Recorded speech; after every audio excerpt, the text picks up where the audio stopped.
Assalamualaikum warahmatullahi wabarakatuh.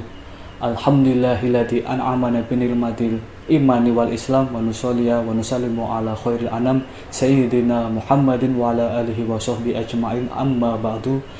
Bapak Ibu dan teman-teman pendengar yang saya hormati, pada kesempatan yang berbahagia ini saya akan sedikit menyampaikan uraian tentang memaknai Al-Quran. Al-Quran merupakan mukjizat terbesar yang diturunkan oleh Allah Subhanahu wa Ta'ala kepada sebaik-baiknya utusan, yaitu Nabi Muhammad SAW. Al-Quran diturunkan secara mutawatir dengan perantara malaikat Jibril dan bernilai ibadah bagi siapa saja yang membacanya. Allah Subhanahu wa Ta'ala berfirman dalam Quran surat Al-Hud ayat 1 yang berbunyi, A'udzubillahi minasyaitonirrajim, Bismillahirrahmanirrahim. Alif lam ra, kitabun uhkimat ayatuhu summa fusilat min ladun hakimin khabir, yang artinya Alif lam ra inilah kitab yang ayat-ayatnya disusun dengan rapi, kemudian dijelaskan secara terperinci, yang diturunkan dari sisi Allah yang maha bijaksana lagi maha mengetahui. Kerjasama yang terjalin antara Nabi Muhammad dan Al-Quran dalam memberikan hidayah dan tuntunan kepada umat manusia merupakan kolaborasi yang sangat kuat dan ampuh, sehingga dalam jangka waktu kurang dari setengah abad banyak sekali yang percaya kepada Allah adalah Zat yang Maha Esa dan Nabi Muhammad sebagai penutup para utusan. Al-Quran bukan sekedar kitab suci, terdapat fungsi lain Al-Quran bagi kehidupan manusia, sebagaimana yang didasarkan dalam Al-Quran itu sendiri. Diantaranya adalah yang pertama, Al-Quran adalah Al-Huda, yang artinya petunjuk bagi seluruh umat manusia supaya mereka hidup di jalan yang lurus. Yang kedua adalah Al-Furqan, yaitu Al-Quran sebagai pembeda antara yang hak dan yang batil, atau antara yang benar dan yang salah. Kemudian yang ketiga adalah Al-Quran sebagai as-sifat, yaitu penyembuh atau obat dan penawar dari segala penyakit. Kemudian keempat, Al-Quran sebagai mauizah atau nasihat. Di dalam Al-Quran terdapat banyak pengajaran, nasihat-nasihat, serta peringatan tentang kehidupan bagi orang-orang yang bertakwa. Yang kelima adalah Al-Quran sebagai penyempurna kitab-kitab sebelumnya. Al-Quran merupakan kitab suci yang paling sempurna. Terdapat banyak pokok ajaran yang dijelaskan dalam Al-Quran, seperti halnya akidah, yang artinya kepercayaan dan keyakinan. Maksudnya Al-Quran mengajarkan kita sebagai hamba untuk mengimani dan mengesahkan Allah Subhanahu wa Ta'ala, Tuhan pencipta alam semesta beserta isinya.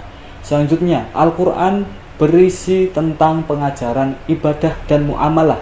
Ibadah adalah hubungan antara manusia kepada Allah Subhanahu wa Ta'ala, atau bisa disebut dengan hablum minallah. Sedangkan muamalah adalah hubungan antara manusia dengan manusia lainnya, atau disebut dengan hablum minan nas. Al-Quran memberi petunjuk dan tata cara yang lengkap berkaitan dengan ibadah kepada Allah dan hubungan antara manusia.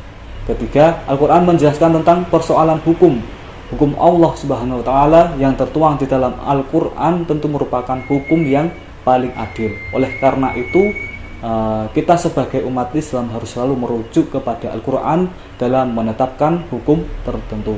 Kemudian yang keempat adalah Al-Quran berisi sejarah atau kisah-kisah zaman dahulu atau sejarah lampau, masa lampau. Selain mengandung perintah, Al-Quran juga menceritakan kejadian umat terdahulu agar kita dapat mengambil pelajaran dari masa lalu. Salah satu contohnya adalah kisah-kisah para nabi dan rasul.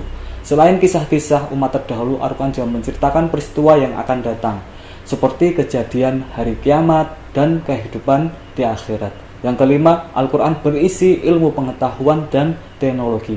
Banyak ilmuwan yang telah membuktikan bahwa ilmu pengetahuan yang berkembang setiap zaman telah dibahas terlebih dahulu di dalam Al-Quran. Oleh sebab itu, apa yang ada di dalam Al-Quran harus selalu dijadikan rujukan dalam penelitian ilmu pengetahuan termasuk teknologi. Kemudian, hidup bersama Al-Quran adalah sebuah kenikmatan karena Al-Quran merupakan sumber kemuliaan. Siapapun yang menjadikan Al-Quran sebagai pedoman hidupnya, maka sungguh besar kemuliaan yang akan ia dapatkan di dunia dan di akhirat. Membaca Al-Quran secara tartil sudah menjadi keharusan bagi setiap muslim. Terlebih lagi menghafalkannya, memahami artinya, dan mengamalkan ajarannya. Satu huruf Al-Quran adalah kebaikan, dan satu kebaikan akan dilipat gandakan sejumlah 10. Sungguh sangat besar kebaikan dalam membaca Al-Quran. Para ulama alim alam dalam berbagai pakar keilmuan yang pertama kali diajarkan oleh guru mereka adalah Al-Quran. Bahkan hampir semuanya hafal Al-Quran sebelum menginjak dewasa. Ini didasari sabda Nabi yang berbunyi, khairukum man ta'alamal Qur'an wa 'alamahu, yang artinya sebaik-baiknya kalian adalah yang belajar Al-Quran dan mengajarkannya. Hadis riwayat Bukhari. Pengajaran Al-Quran yang diajarkan para ulama dahulu sampai sekarang tidak lain untuk menjaga keaslian dari Al-Quran, sehingga apabila ada satu huruf saja yang diubah, maka akan diketahui oleh umat muslim. Karena itu Al-Quran merupakan kitab suci paling sempurna yang terjaga kemurniannya hingga akhir zaman. Al-Quran kemudian adalah kalamullah yang qadim, yang tidak ada kebosanan untuk didengarkan. Lantunan ayatnya merupakan penyejuk dan penenang hati bagi siapa saja yang mendengarkannya. Al-Quran adalah pelita yang menerangi rumah-rumah. Bila mana suatu rumah tidak pernah dibacakan Al-Quran, maka gelaplah hati para penghuninya. Di hari kiamat, Al-Quran akan memberikan syafaat kepada mereka yang membacanya. Dan apabila seorang selalu mengajarkan Al-Quran sampai akhir hayatnya, maka di alam kuburnya dia akan didatangi oleh para malaikat dalam keadaan bahagia.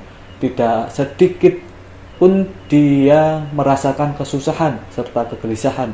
Bahkan mereka para penghafal Al-Quran akan diutuhkan jasad dan kain kafannya. Untuk itu, mari kita bersama-sama senantiasa menjadikan Al-Quran sebagai pedoman kita dalam hidup di dunia ini. Semoga kita tergolong orang-orang yang mendapat syafaat dan kemuliaan dari Al-Quran. Allahumma amin. Mungkin cukup sekian dari saya. Semoga bermanfaat. Wallahu a'lam bishawab. Wassalamualaikum warahmatullahi wabarakatuh.